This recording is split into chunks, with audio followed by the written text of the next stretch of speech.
Silakan Bang Gema, waktu dan tempat. Oke.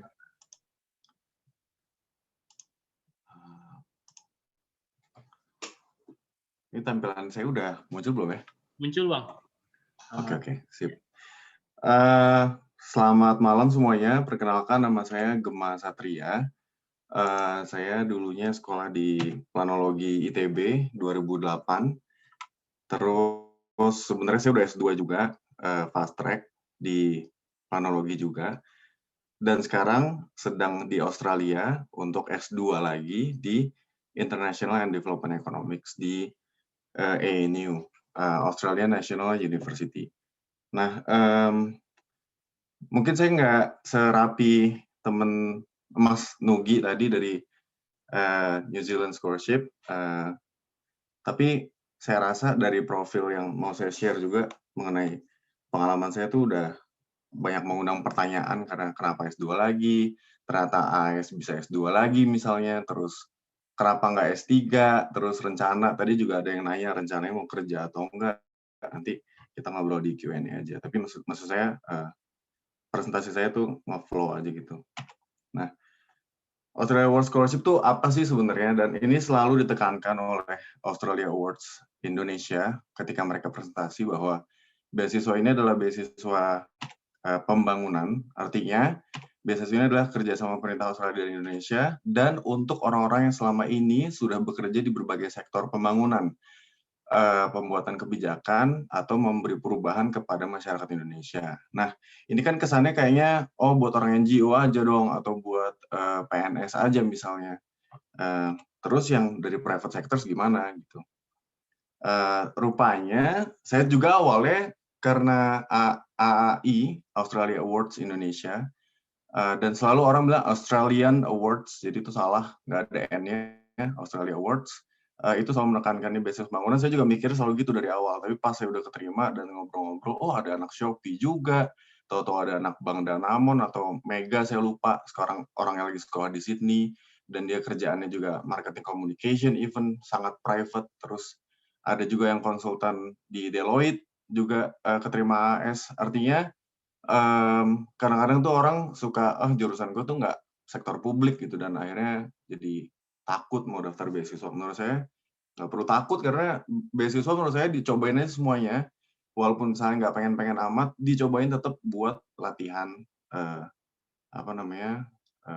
daftar beasiswa. Nah, kenapa sih Australia Awards? Ada 5 alasan kalau paling nggak. Kuotanya cukup besar, ada 250 orang yang keterima di angkatan saya. Terus seleksinya jelas dan transparan. Allowance-nya juga generous, termasuk yang paling generous dibandingkan dengan scholarship lain yang ada di Australia sekarang, kecuali buat yang kerja di Bank Indonesia itu lebih kaya lagi. Terus semua diurusin banget semuanya, dari daftar pakai semua visa, pokoknya kita udah tinggal duduk terima email, pokoknya tiba-tiba berangkat aja udah. Nah, terus dan yang paling membedakan menurut saya mungkin agak mirip sama NZS tadi, bahwa kita ada diklat bahasa Inggris bukan membuat kita bisa jago bahasa Inggris, enggak, karena untuk keterima beasiswa ini kita harus bisa bahasa Inggris dulu. Yang pasti ini kita diajarin untuk nulis academic writing, dan ini menurut saya pre-departure training yang penting dibandingkan dengan beasiswa lain. Maaf, disuruh bikin event yang menurut saya nggak penting, yang karena selama kita ada di luar negeri kita akan produce banyak banget kerjaan akademik, nulis, esai, itu udah jadi makanan setiap hari. Dan Australia Awards ini menurut saya bagus banget trainingnya dan sangat membantu kita selama survive di sini. Kenapa survive di sini? Nggak cuman berat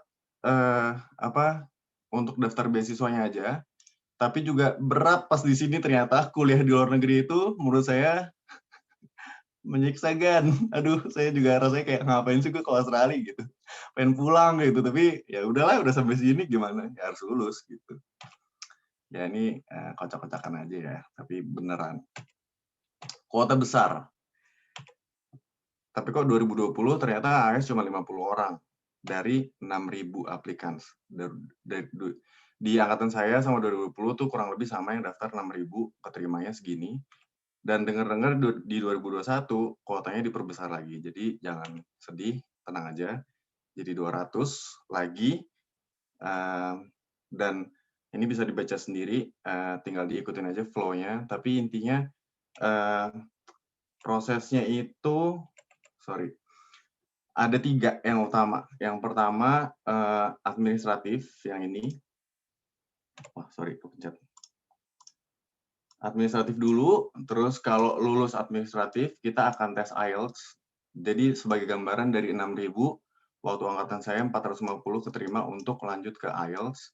Dari IELTS di shortlist lagi saya nggak tahu berapa, tapi untuk master kemudian akan ada wawancara dan PhD juga, 2 orang untuk master dan PhD. Panelnya yang wawancara ada 4 orang. Nah, kemudian pengumuman awardee, training, saya kebetulan dapat 7 minggu, 2 bulan. Ada yang dapat 9 minggu, ada yang dapat 4,5 bulan, ada yang dapat 6 bulan. Artinya apa? Kalau misalkan bahasa Inggrisnya nggak bagus-bagus banget, tapi harus tetap bisa ya, itu akan di drill terus sama AS sampai siap berangkat. Gitu. Oke, terus next. Gimana next? Ya ini menurut saya teknis banget, intinya jangan lupa tanggal-tanggalnya, terus aplikasi online AS itu menurut saya agak ribet di administrasi menurut saya. Karena ada 2 hal yang harus dikerjain, OASIS namanya, ini sama satu lagi yang additional form, ini dari Australia Awards Indonesia. Kenapa ada 2? Yang OASIS ini website-nya dari Australia langsung, dari Canberra, sementara yang satu lagi itu dari Australia Awards Indonesia. Kalau nggak sinkron, mereka nggak mau terima admin. Intinya, adminnya mereka tuh jalan dua-duanya gitu, Australia sama Indonesia. Jadi itu yang bikin ribet menurutku. Kemudian ini juga mirip sama yang tadi, ada targeted participants. Bagian ini menurut saya agak bikin kecil hati bagi orang-orang yang nggak sesuai target ya, kayak tadi ada yang Aceh, Nusa Tenggara Timur segala macem. Kalau kita bercandaannya kalau lu cewek terus dapet orang timur terus kerjanya di NGO udah karpet merah gitu. Nah, tapi sebenarnya nggak gitu-gitu amat juga. Intinya banyak banget orang-orang calon independen yang bukan targeted yang tetap bisa dapat AS gitu. Ini juga, ini teknis banget, tapi intinya IELTS nggak perlu punya, nggak apa-apa, tapi harus tetap ada minimal TOEFL ITP, yang murah aja. Soalnya nanti kalau udah keterima, IELTS juga dibayarin sama Australia Awards. Nah, ini yang menurut saya paling penting ya, karena untuk daftar beasiswa AS itu, kita harus memperhatikan priority fields of study, mirip sama NCS tadi. Dan ini mungkin kecil-kecil, tapi bisa dilihat ini ada di website AS juga. Bukannya yang australiaawards.indonesia.org ya, soalnya jelas banget di situ semuanya. Nah, ini yang 2020, apa bedanya? Ini 2019, ini 2020. Sebenarnya kalau dilihat tabel yang sebelah kanan ini sama aja. Cuman beda payung, bahwa kita semua harus bisa menciptakan story bahwa kita kerja untuk nanti kalau pulang untuk recovery pembangunan Indonesia setelah COVID gitu. Ini untuk yang 2021. Kalau untuk yang saya 2019 itu nggak ada spesifik, intinya PDA-nya itu ada 3 area. Kalau yang sekarang ceritanya cuma 1, pokoknya COVID aja. Mau economics kayak, mau agriculture kayak, pokoknya itu gimana recovery supaya bisa Indonesia bangkit lagi setelah COVID. Gitu. Ini saya bandingin kanan sama kiri. Menurut saya ini sama aja. Sebelah sini sama sebelah kiri, sebelah kanan itu sama aja. Tapi, nah ini dia yang penting.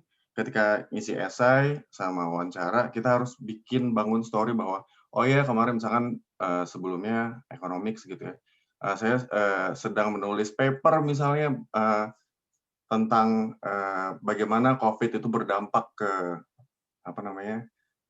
daerah Bandung misalnya. Nah itu bisa jadi bahan lah intinya story bahwa lo semua kerja untuk COVID gitu.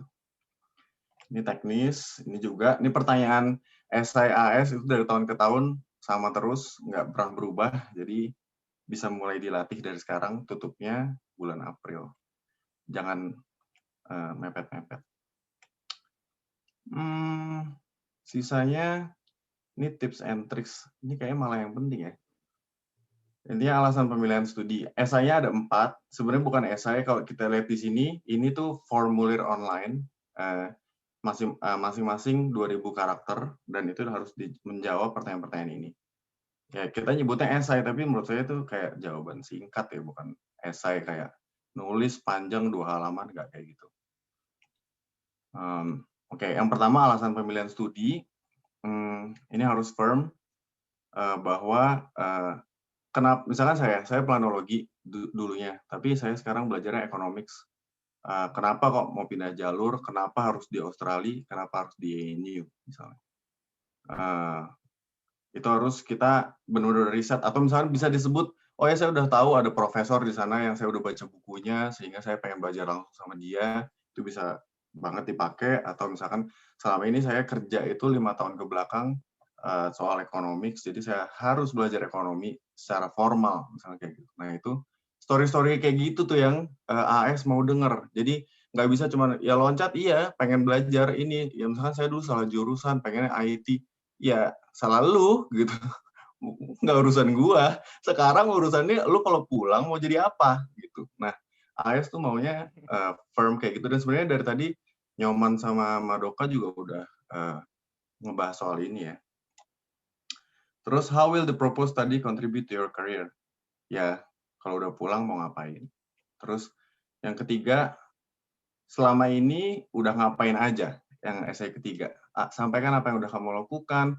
Tadi kayak Nyoman bilang aktivitas sosial, volunteering gitu-gitu, itu juga disebut. Walaupun kalau misalnya nggak punya, ya selama ini pengalaman kerja di mana aja, kayak gitu. Yang bisa menunjukkan bahwa, oh orang ini memang kerjanya buat COVID atau kesehatan masyarakat misalnya. Susahnya emang tahun 2021 ini agak sempit ya temanya gitu, si AS ini. Kemudian yang keempat, ini soal leadership yang mereka tanya. Selama ini ada nggak pengalaman yang proven bahwa lo bisa mengatasi masalah apa, ceritain, kayak gitu. Ini teknis banget. Nah ini menurut saya, ini slide terakhir dari saya. Yang pertama soal S2 lagi. Sebenarnya simpel aja sih. Satu, karena waktu itu saya lagi bosan di kantor. Terus apply AS, saya keterima gitu. Ya udahlah, pergi gitu. Kenapa nggak S3 lagi? Kenapa nggak langsung S3? Saya nggak tahu S3 buat apaan. Even saya udah 1 tahun di sini, ketemenan sama banyak anak PhD. Saya juga nggak ngerti. Soalnya PhD katanya bercandaannya permanent head damage. Susah banget. Tapi ya intinya saya maunya, saya pengen mendalami ekonomi sih. Kalau misalnya ditanya yang benar, saya pengen belajar ekonomi aja. Karena dari dulu menurut saya planner sebagai perencana harusnya bisa ekonomi juga. Kerja di private sector, sini tadi saya udah sebut, ada teman saya yang di Shopee, sekarang juga kuliahnya bareng saya di ANU, beda jurusan, tapi buktinya bisa dapat AS gitu. Yang penting story-nya yang dibangun. Kenapa anak Shopee mau daftar AS? Itu beasiswa pembangunan kan. Ya, kalau nggak salah saya tanya sama dia, ya karena dia bangun cerita, selama ini saya tuh kerja sama UKM-UKM. Gitu. Ya, menurut saya itu, oh mungkin itu sound buat AS. Oke nih, anak emang membantu ekonomi Indonesia melalui pekerjaannya meskipun private sector. Gitu. Terus yang ketiga, soal beda jurusan. Jelas saya beda jurusan, dulunya planologi, masuknya teknik, walaupun menurut saya nggak teknik-teknik amat. Tapi intinya, lagi-lagi bangun story yang firm, kenapa harus pindah jurusan, gitu. Dan kenapa harus di Australia. Kenapa kalau belajar ekonomi nggak di US aja yang banyak pemenang Nobelnya, gitu misalnya. Terus yang keempat, belajar online dan AS. Ini dia yang juga akan jadi kendala besar buat power di AS. Karena di handbook policy-nya AS, kita nggak boleh belajar maksudnya menjalani perkuliahan kalau tidak di Australia, sehingga teman-teman saya banyak yang defer waktu saya berangkat, tapi mereka tunda misalnya karena istrinya baru melahirkan atau ingin menikah sehingga dia tunda dulu, nantilah semester depan akhir terjebak di Indonesia, nggak bisa berangkat. Nggak bisa berangkatnya kenapa? Kok ada anak Belanda bisa pergi-pergi aja ke Belanda gitu. Karena Australia close border gitu. Dan close border Australia itu sampai 2022 awal. Sejauh ini, kalau nggak salah Menteri Kesehatannya yang announce waktu itu bahwa kita baru akan buka border sampai 2022. Sebenarnya kalau daftar tahun ini jadi pas. Kalau misalnya beneran tahun depan buka, teman-teman akan berangkat gitu.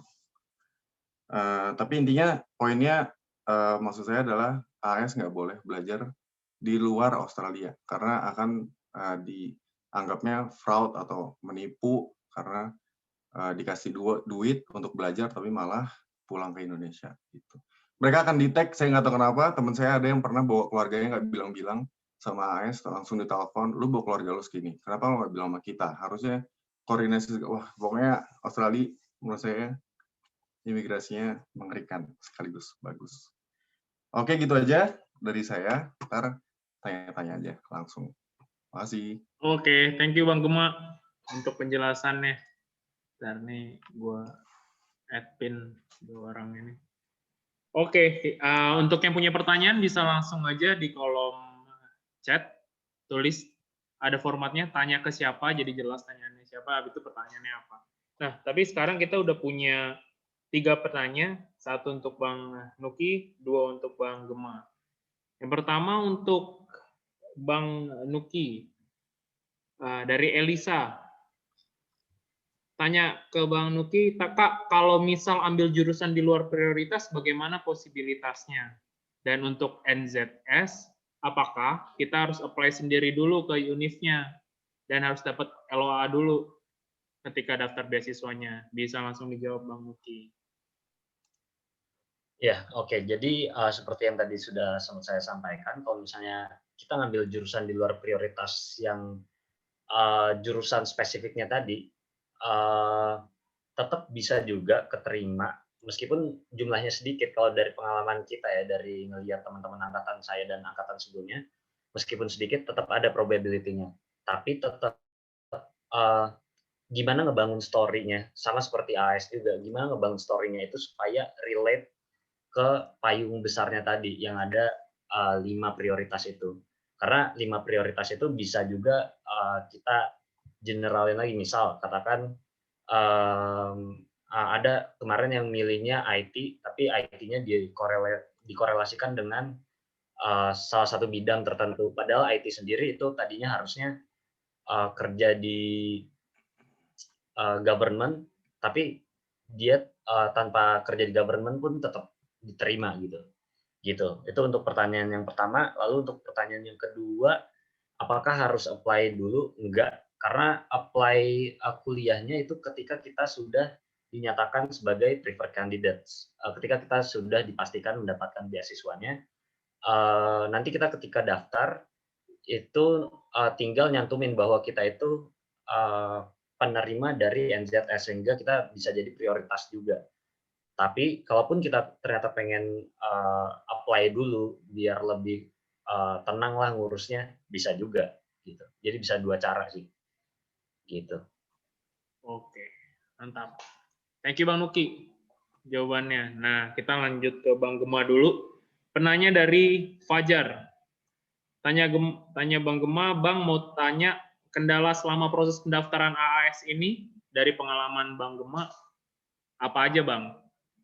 Atau mungkin ada tips tambahan juga untuk dapat beasiswa itu, jadi bisa lebih gampang dapatnya gitu. Nah, silakan Bang Gema dijawab. Oke, yang pertama mungkin bisa dicatat ya, ini sebenarnya tadi ada di presentasi, tapi emang saya skip. Tapi selalu yang kelupaan itu dokumen. Dokumennya itu kayak ijazah dan legalisirnya. Selalu ada legalisir. Selalu dia minta legalisirnya. Transkrip dan legalisirnya. Terus CV sama akte kelahiran itu juga perlu legalisirnya. Nah, beberapa hal itu ini saya tentu nggak inget teknisnya apa aja yang perlu dipersiapkan, bisa jadi berubah untuk penerimaan yang sekarang, tapi bisa dibaca sendiri di website. Intinya semua dokumen-dokumen ini kalau bisa sediain versi bahasa Inggrisnya selalu dan legalisirnya. Jadi double-double gitu loh, ijazah bahasa Indonesia. Kalau dilegalisir tetap bahasa Indonesia kan. Sediain juga ijazah bahasa Inggris dan legalisir bahasa Inggrisnya gitu. Intinya AS itu anak-anak tuh suka lupa nyiapin itu, suka panik di akhir-akhir, akhirnya malah keluar duit lebih mahal karena bayarnya ke notaris instead of ke institusi yang mengeluarkan dokumen itu. Terus yang pertama. Terus yang kedua, menurut saya ini juga penting banget, simpan rekam jejak yang baik. Jadi selama ini udah kerja apa aja, meskipun kecil banget kaitannya sama COVID. Misalkan saya kepikiran teman saya di Shopee ya, kalau misalkan dia apply tahun ini, saya kepikiran bikin story bahwa usaha online itu sekarang membantu orang-orang untuk bisa survive meskipun ekonomi sedang melambat gitu. Sehingga saya perlu lebih mendalami gimana caranya digital marketing dan bla bla bla dan seterusnya. Jadi meskipun kontribusi kita di satu sektor itu minimal, tapi yang namanya apply beasiswa itu kayak nulis chicken soup gitu. Menurut saya ya. Jadi dilebay-lebayin, terus intinya untuk menunjang story kita tuh makin firm. Menurut saya sih itu yang membantu. Tapi jangan bohong juga karena pasti ketahuan. Sama terutama pas wawancara. Itu satu, simpan rekam jejak yang baik dan dilebay-lebayin. Terus kalau selama ini menang-menang penghargaan atau apa itu semuanya di list juga karena saya juga kayaknya nggak menampik kenyataan bahwa kayaknya orang-orang AS itu maunya juga terima orang-orang yang selama ini benar-benar udah membuktikan sesuatu gitu ya. Bukan berarti saya sering menang sesuatu, nggak juga, tapi mungkin kalau saya sendiri ngerasa saya keterima karena saya pernah punya penelitian tesis saya waktu S2 yang sebelumnya itu soal Papua dan Aceh misalnya. Itu saya record banget dan saya tekenin bahwa saya pernah punya riset terkait dengan wilayah barat dan paling barat dan timur Indonesia misalnya. Nah, yang kayak gitu kecil-kecil kayak gitu semuanya di list aja dulu. Dan itu harus dipilih mana yang paling menunjang untuk daftar AS. Kayak gitu. Apalagi ya? Kayaknya sih udah itu aja. Oh, sama ini sih, saya mau kaitin sama apa kata Nyoman sama Madoka tadi. Soal pengalaman 3-5 tahun itu sebenarnya juga nggak mesti 3 tahun, karena saya tahu teman saya ada yang baru lulus tahun tapi juga keterima. Tapi saya rasa itu karena selama dia kuliah juga memang dia konsisten kerja di bantu di kampus, bikin penelitian sama dosennya mengenai topik yang memang nyantol sama priority development areas-nya si AS. Mungkin saya mau ralat tadi, nggak harus menang penghargaan apa, enggak. Tapi intinya buktikan sama AS bahwa kita udah selama ini konsisten kerja di isu tertentu yang nyantol sama priority development areas-nya AS gitu. Itu tadi kata Nyoman kan pengalaman 3 tahun. Terus jelas nggak ya? Maksud saya pengalaman itu bisa diambil dari menang apa, bisa dari pengalaman kerja, bisa pengalaman penelitian, bisa atau volunteering, bisa. Pokoknya cari sekecil-kecil apapun itu di highlight. Terus yang kedua, jangan nyerah, as in apply semuanya aja. Misalkan emang benar-benar pengen AAS tapi nggak pengen lihat yang lain, beasiswa yang lain, menurut saya cobain aja semuanya karena itu bakal ngelatih kita untuk benar-benar dapetin apa yang kita mau gitu. Sama ketiga, kerja keras. Tadi si Nyoman juga nyebutin kerja keras. Maksud saya kerja keras buat dapet beasiswa, iya. Di sini kerjanya jauh lebih keras gitu. Even kalau belajar sampai pagi-pagi itu Reski EP10 itu tahu sendiri, itu dia teman sekelas saya tuh di High-Tech. Tapi intinya kerja keras itu emang perlu. Maaf ya, ngomongnya yang lantur. Udah. Oke, thank you Bang Gema. untuk jawabannya. Yoi. Mantap banget, lengkap ya. Terus apa lagi ya? Nah, ini Pertanyaannya tapi kayak- yang paling menariknya satu pertanyaan nih dari Fasya untuk keduanya. Mungkin karena kita harus menutup sesi pertanyaan ini 21.15, jadi singkat aja Bang, abang-abang berdua. Dari Fasya mau tanya keduanya malam Kak, menurut saya salah satu yang paling serem dari ini itu tanggung jawab untuk jadi impactful, ya kan? Kalau boleh tahu rencana kakak-kakak setelah pulang apa aja nih? Karena saya pribadi khawatir antara cita-cita saya terlalu kecil atau terlalu besar. Makasih. Silakan Bang, Abang. Mungkin dari Bang Nuki dulu. Silakan Bang. Iya, singkatnya kalau misalnya saya sendiri kerja di PLN ya, dan kebetulan di Project Renewable Energy dan mayoritas di Indonesia Timur, dan rencana saya sendiri balik lagi ke PLN dan involve di project-project renewable energy di Indonesia Timur. Kecilnya gitu, singkatnya. Mantap. Thank you Bang Nuki. Lanjut ke PLN. Nah, habis itu kalau Bang Gema, apa nih? Yang pertama, pasti saya balik dulu ke Semeru, tempat kerja saya yang lama, karena sampai hari ini saya statusnya masih unpaid leave, masih staff di Semeru. Yang kedua, di Semeru, abis itu mau ngapain kalau udah balik ke Semeru? Masa kerja hal yang sama lagi? Yang saya janjikan di AS adalah, saya pengen mendalami soal digital economy, which is sekarang saya lagi mau ambil kuliahnya. Karena menurut saya isu digital economy itu nggak cuman Shopee, Gojek, dan kawan-kawan, tapi juga policy making itu bakal harus in touch sama isu digital economy, big data, dan segala macam. Karena mau nggak mau pemerintah harus juga nengok data, big data atau data-data besar untuk membuat kebijakan yang lebih baik lagi. Gitu. Itu jawaban dan formal. Oke. Siap Bang Gema. Thank you Bang Gema untuk jawabannya. Mungkin karena Yoi. kita Q&A-nya 5 menit lagi nih ya. Soalnya habis ini kita harus ngisi aspirasi kita untuk Mas Gembong dan tim ke depannya. Ketika nanti ada amanah dan lain-lainnya. Nah, mungkin closing statement dulu nih dari Bang Nuki dan Bang Gema nih ya untuk pertanyaan-pertanyaan lainnya. Sorry banget nih kita skip. Nanti bisa mungkin kita catat nanti dari panitia kita catat, dari saya moderator saya akan catat dan mungkin saya akan nyampaikan ke abang-abang di sini atau mungkin bisa langsung chat gitu. Karena kan ada media sosial ya, Bang Nugi, sorry banget Nugi ya, bukan Nugi. Tadi Nugi, sorry. Sama Bang Gema ada media sosial bisa langsung aja. Kalau memang mereka ada waktu dan mereka pengen bisa langsung dibales ya kan pasti.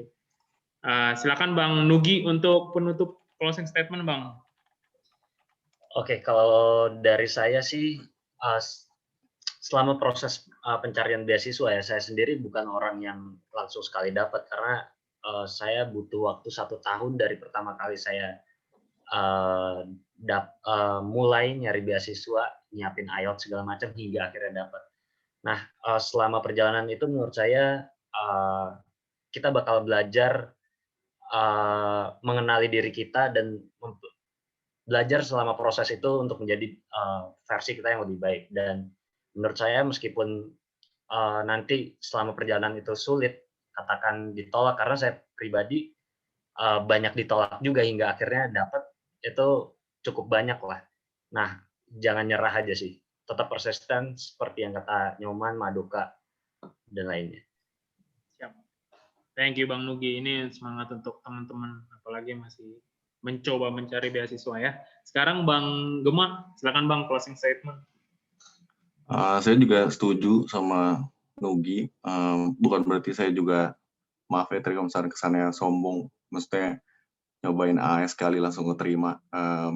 Tapi sebelumnya saya nyobain ngelamar kerjaan yang lain tapi nggak keterima. Akhirnya malah keterima beasiswa ya. Maksud saya, mungkin kalau Nugi nyobain beasiswa lain, kalau saya nyobain ngelamar kerjaan yang lain, menurut saya prosesnya mirip-mirip. Maksudnya ada tes wawancara segala macam, semuanya dicobain, semua jalan rezeki itu menurut saya dicobain dalam rangka menempa diri aja gitu. Karena semua tes seleksi dan segala macam itu secara nggak langsung akan membentuk kita lebih baik lagi sehingga akhirnya dapat rezeki yang emang beneran dikasih sama Tuhan. Jadi tenang aja, nggak usah ngoyo, tapi tetap diusahain. Semangat. Oh, sama satu lagi, kalau mau nanya langsung, saya boleh follow Instagram @gemasatria. Langsung Udah, ramein itu aja. IG-nya. Thank you, Bang. Boleh Bang Nugi juga IG-nya atau Sama-sama. LinkedIn-nya ditaruh di sini ya kan, untuk kita bisa ngechat. Oke, thank you semuanya, khususnya untuk Bang Gemba dan Bang Nugi. Kita akan ke penarikan aspirasi. Jadi saya sebar di kolom chat, bisa dilihat teman-teman, ada linknya. Saya akan coba share screen ya. Jadi kurang lebih nanti akan ada seperti ini. Kelihatan semua ya. Di teman-teman di sini nanti ada kelihatan, nanti bisa isi satu-satu, mungkin bisa di insert teks gitu di setiap kotak-kotak kuning yang sudah disiapkan di room 3 NZ Scholarship dan AAS.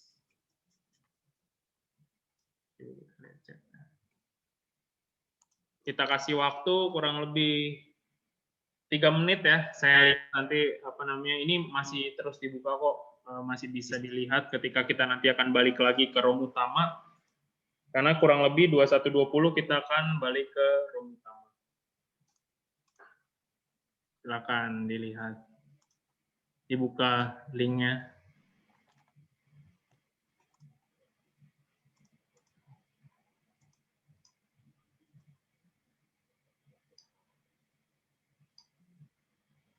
Ada di chat ya linknya, teman-teman, kalau yang belum pada lihat. Karena di sini saya lihat masih belum ada yang masuk.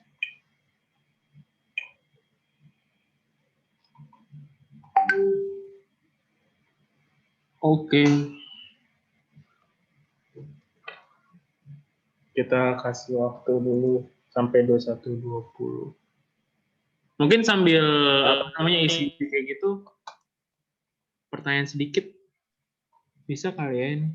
Siapa nih yang masih ada? Karena masih ada 5 menit lagi. Satu pertanyaan aja deh. Tapi ntar ini kelamaan, jangan. Ya ini aja.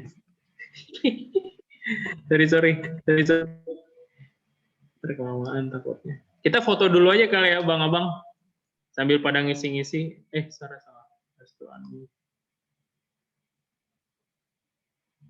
Terus saya remove pin. Pin.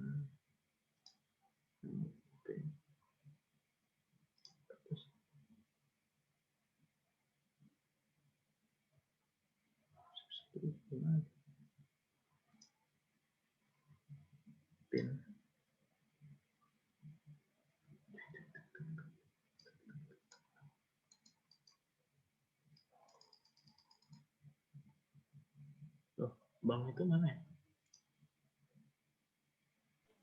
Mau remove ini ya, pin ya? Tes.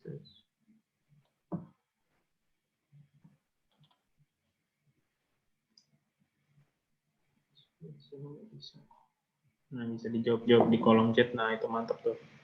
Bang Gemma.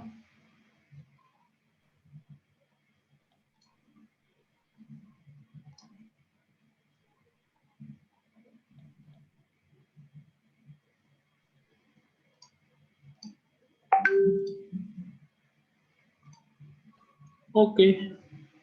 Kita foto dulu, abang-abang. Nih, gue screenshot ya.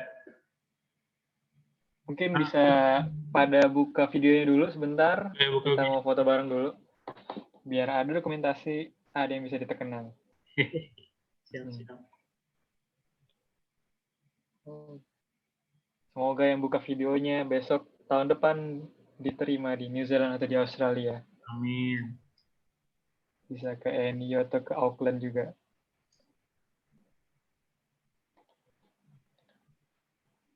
Oke, halaman pertama baru setengah yang buka. Mungkin bisa dibuka sambil ngisi juga tadi link yang dikasih oleh Batara. Dan juga kalau misalnya ada pertanyaan-pertanyaan yang belum dibalas juga di sini masih ada Gema, masih ada Nugi, bisa saling nanya-nanya aja. Sampai nanti 2 menit lagi kita bakal balik ke main session di room utama. Oke. Gimana? Masih ada beberapa lagi nih halaman pertama yang belum buka video. Ada Ahmad, Gisela, Zora, Shalma, Hafia, Rizky. Angkatannya mudah-mudah sekali ternyata. Oke, Pat, lu screenshot juga, gue juga screenshot biar ada cadangan ya. Oke, siap. Oke, senyum terbaik bangsa, silahkan dikeluarkan. 1, 2, 3. Oke, itu halaman pertama. Halaman pertama lagi, tadi ada yang matanya tutup, ada yang hikmat, kayak lagi baca doa. Silakan yang pertama lagi, 1, 2, 3. Oke, halaman kedua. Oke, selanjutnya 1, 2, 3. Yang belum pakai jilbab, silakan pakai jilbabnya dulu. 1, 2, 3. Oke.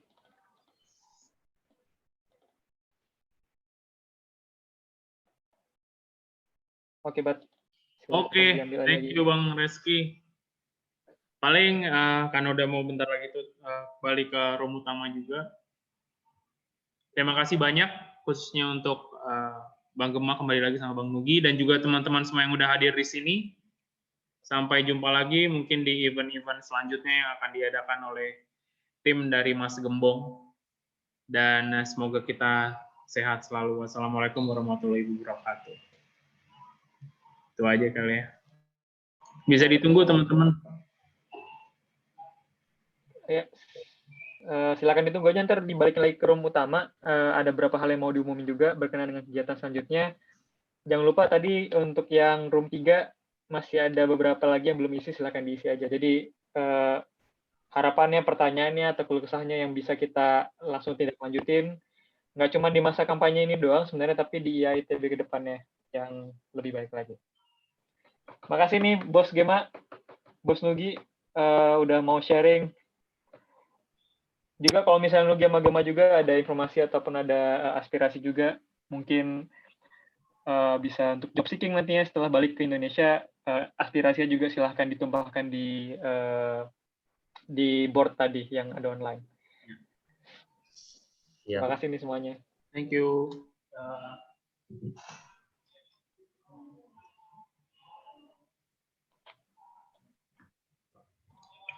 Saya tulis lagi di chatnya ya, saya kan aspirasi yang belum.